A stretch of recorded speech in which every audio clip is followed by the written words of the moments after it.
કાલ વ્યાલ મહાત્રાસ માત્ર ને માત્ર જો કઈ થાય છે આ મૃત્યુ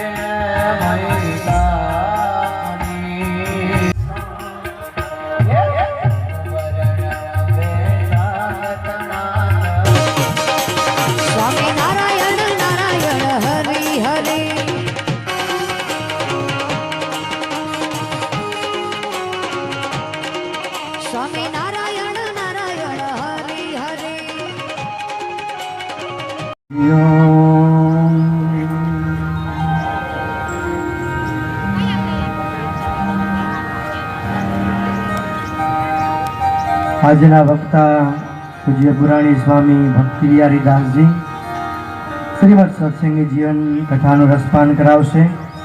પ્રથમ સત્રની પ્રથમ આરતી કરશું. યજમાન પરિવાર સર્વે સંતો આરતીમાં જોડાશે. મંદિરની કાર્યવાહી અને આ વસ્તુ સમજાશે ને તો આપણી જિંદગી જીવવામાં એટલી સહેલી પડી જશે. સહેલાઈ આપણે માનીએ છીએ આપણે માણસ છીએ, પણ હકીકતમાં આપણે કોણ છીએ તો એ કોણ સમજાવશે? તો સત્સંગી જીવન સમજાવશે. એટલે મીરાબાઈ કહે, હો મીરાબાઈ,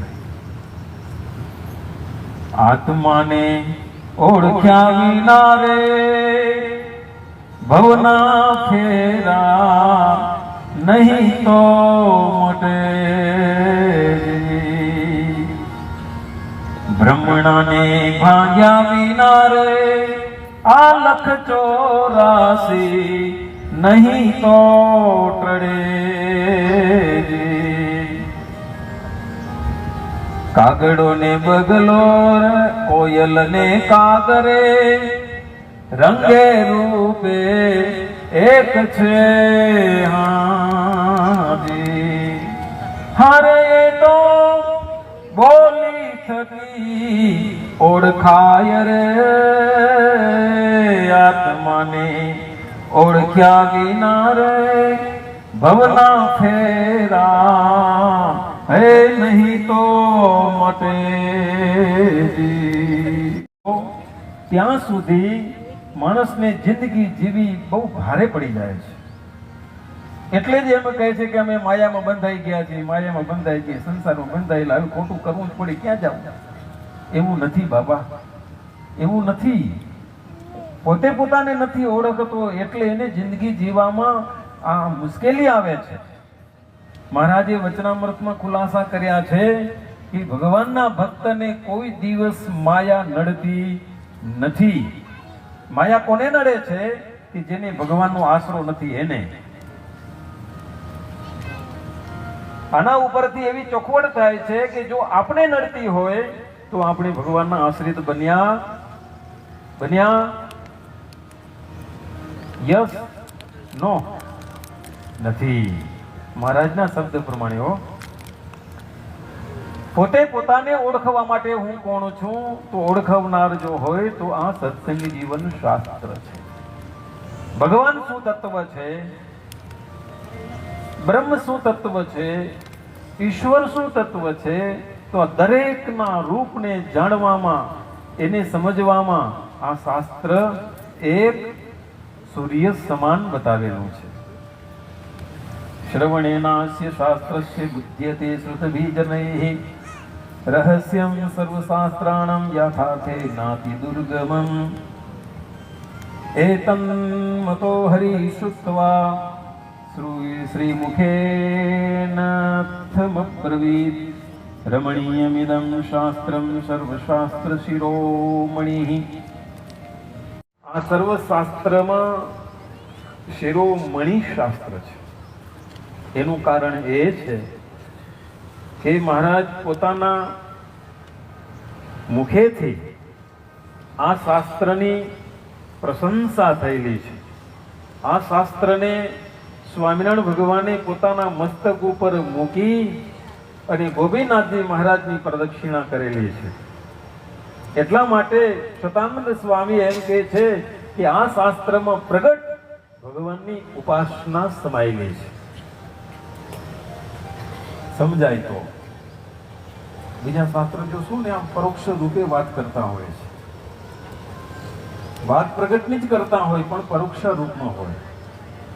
પણ સતાનંદ સ્વામી એમ કહે છે કે આ મેં શાસ્ત્રની રચના કરી છે ને એમાં સાક્ષાત પ્રત્યક્ષ પ્રગટ પ્રમાણે તું આ સત્સંગી જીવન બતાવે છે. અને એનો નિર્ણય પણ અને સંતાન થાય તો કેવી રીતે થાય એના પણ નિયમો આ સત્સંગ જીવન શાસ્ત્રમાં બતાવ્યા છે. એટલા માટે સ્વામિનારાયણ ભગવાને શિક્ષાપત્રીમાં આજ્ઞા આપી છે કે અમારા ભક્તો હોય તેમણે પૂજા કર્યા પછી સત્શાસ્ત્રાલયમાં જઈને શરીરને ગાળી મૂકે છે. તપ કરીને પણ ભગવાનની પ્રસન્નતા નથી મળતી. એ પ્રસન્નતા આજ સતાનંદ સ્વામી એમ કહે છે એકવાર જો મન દઈને આ સત્સંગ જીવન શાસ્ત્રનું શ્રવણ કરે તો એના ઉપર ભગવાનની પ્રસન્નતા ઉતરે છે. ભક્તજનો આપણને બધાને મળ્યો છે. હા, દેવતાઓ જન્મના કરે છે, સ્વર્ગમાં બેઠા છે, પણ આ શાસ્ત્રનું શ્રવણ કરવા નથી મળતું. હો, આ એ મોટી વાત છે. સ્વર્ગમાં માત્ર ભોગ વિલાસ છે. મૃત્યુ લોકમાં કર્મ કરીને સ્વર્ગ મળે છે, પણ સ્વર્ગમાં કરેલી થતું માત્ર ને માત્ર જો કંઈ થાય છે આ મૃત્યુ લોકમાં જ થાય છે. હા, તો આપણા સદભાગ્ય છે કે આપણને અત્યારે આ અવસર મળ્યો છે અને આ અવસર અપાવ્યો છે આપણા સદગુરુ કૃષ્ણ પ્રસાદ સ્વામીએ. સામો સવલીલા કરે વળી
રમેશભાઈ હરજીભાઈ વેકરિયા કદાચ સંતો સાથે શાકોત્સવમાં કલ્યાણભાઈ હરજીભાઈ રાબડિયા વાલજીભાઈ કરશનભાઈ કેરાઈ મેઘજીભાઈ દેવજીભાઈ રાબડિયા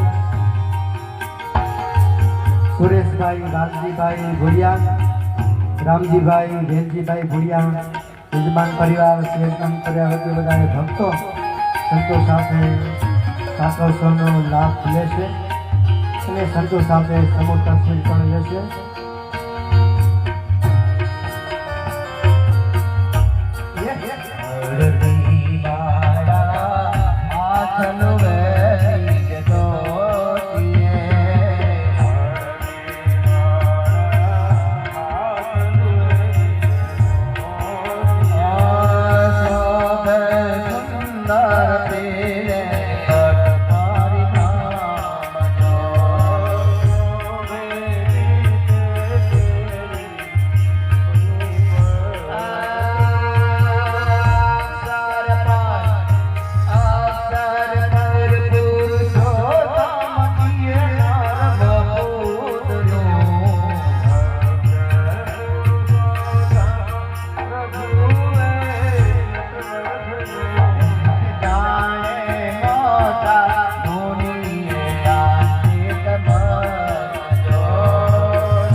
લહેરમાં